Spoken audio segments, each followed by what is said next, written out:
Hello, my name is Lucy Windsor from the Performance Business and welcome to this week's Epic Insight. And today's subject is avoiding the blame game. If you're a leader in business, you are going to come across at some point people, something's gone wrong and people trying to justify their position, which inevitably makes somebody else wrong or to blame.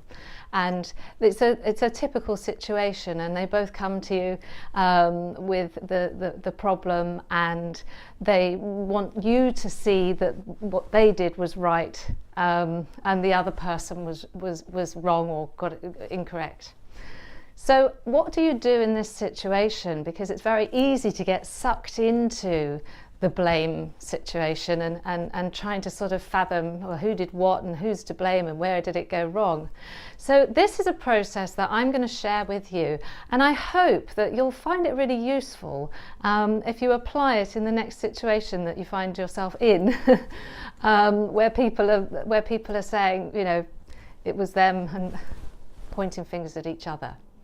So there are 10 key steps, and they're really, really simple. So let's just take you through them. Step number 1 is breathe. Really take a deep breath. Step number 2,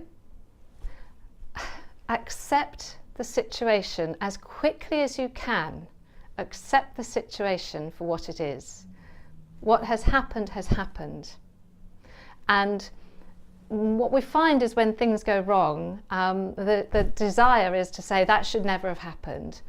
And, you know, we kind of resist the fact that the situation is what it is.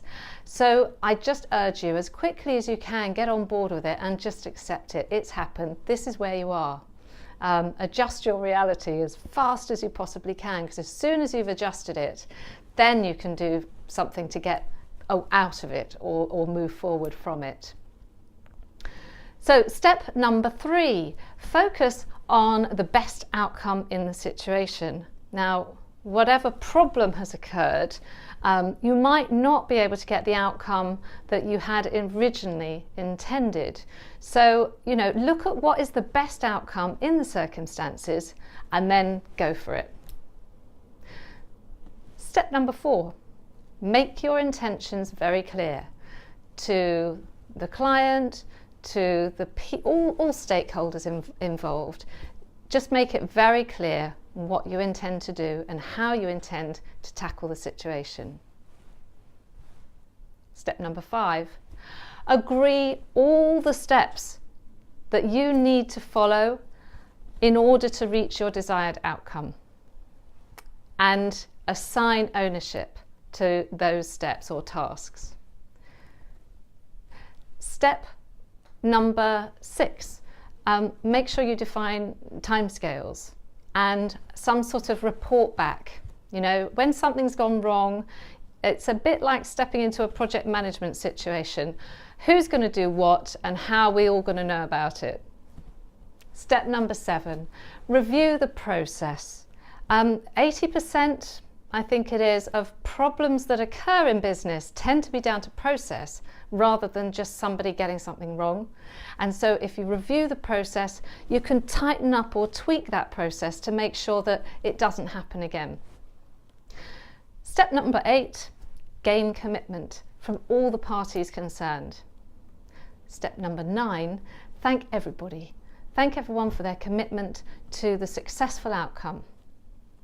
And finally, step number 10, address all knowledge or skills gaps that you've uncovered in this process. Address them privately, one-to-one, with the individuals involved, because that way they will know that they've not been hung out to dry.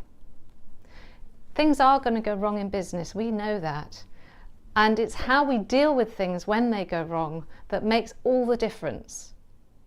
We need to focus on what we're going to do, what the outcome is. And we need to focus on what our clients, whether they're internal or external, what our clients really need from us right now. This process will help you to do that. And if you do try it, please let us know how you got on.